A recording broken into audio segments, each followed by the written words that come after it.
That is like the 50th anniversary tribute Les Paul. Okay. So they made it out of Carina, and they did a run of about 200 of them.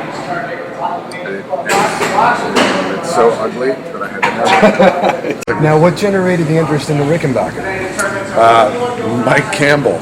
Nice. I'm a huge... Such an underrated, amazing Yeah, I'm such a player. huge Tom Petty and the Heartbreakers fan, and I'm a really big fan of Mike's playing and stuff. And I did some research on the Rick that he plays all the time, and I think it was custom made for him. So this isn't exactly it, but what I did is I took a 325, which is a full scale, and kind of modded it a little bit to get it closer to that. It would normally have a middle pickup. So I removed the middle pickup, and I had a little pickguard plate made that goes over top of it.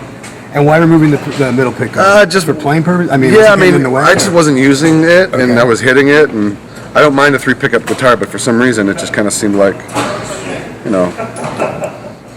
that's it. This was made for me by the guys at Zemaitis in Japan in 2006. Beautiful. And I played it, every show for the last 6 years, and it's really hammered up.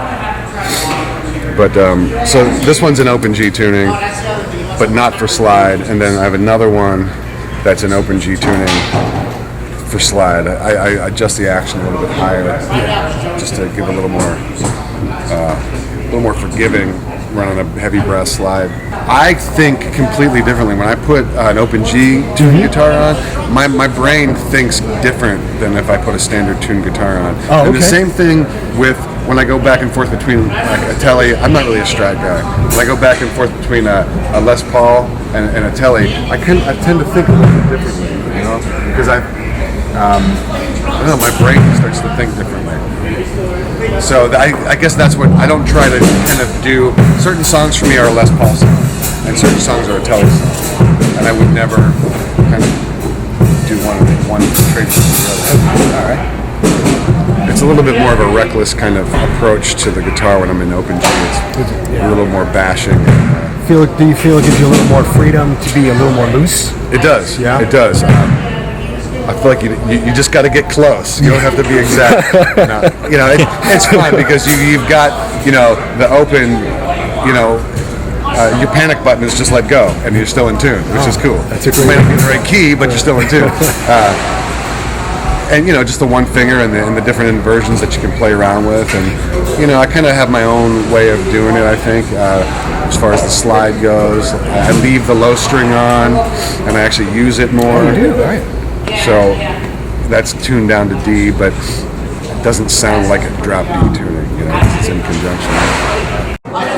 Something I do want to show you is this is a 59 reissue from the custom shop that I had redone by Dave Johnson at Dave Johnson Restorations. Wow.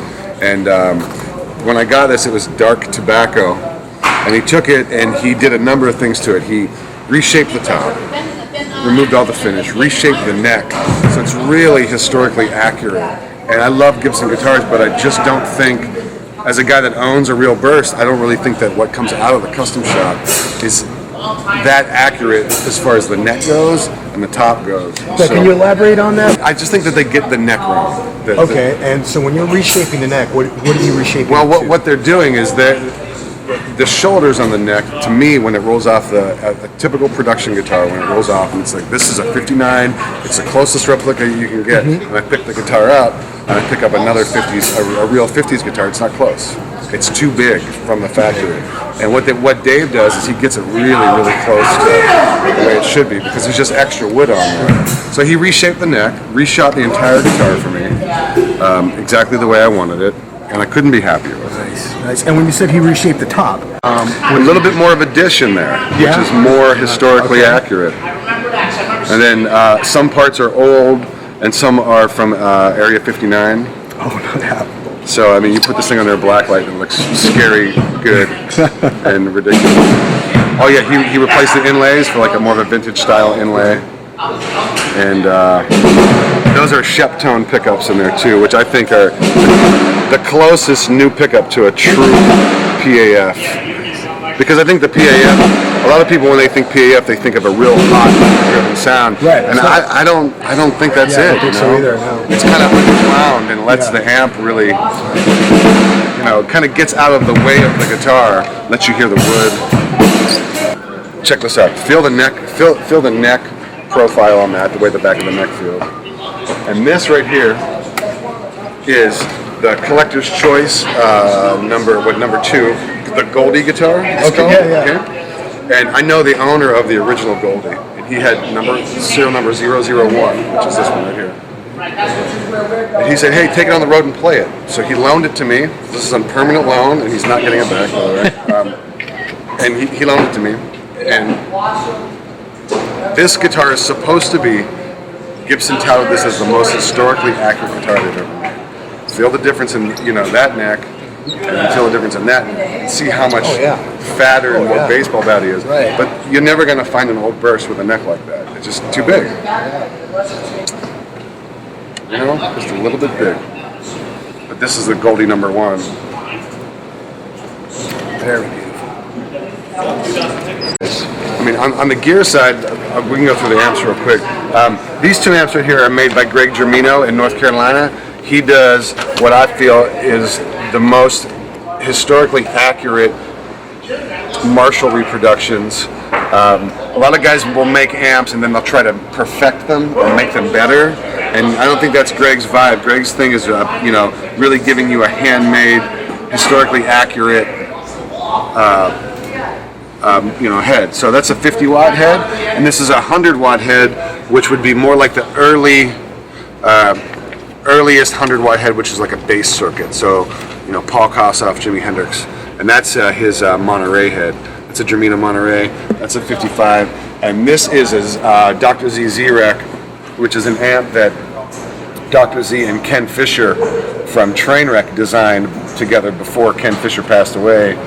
And then Brad Paisley used them, I guess they made a few for Brad Paisley, and then when Brad lost some amps in the flood, there's a whole story on Dr. Z's website. They started to put these into production, and I have to say, this is EL84s, so it's kind of like the best sounding Vox head you've ever heard. It's really incredible.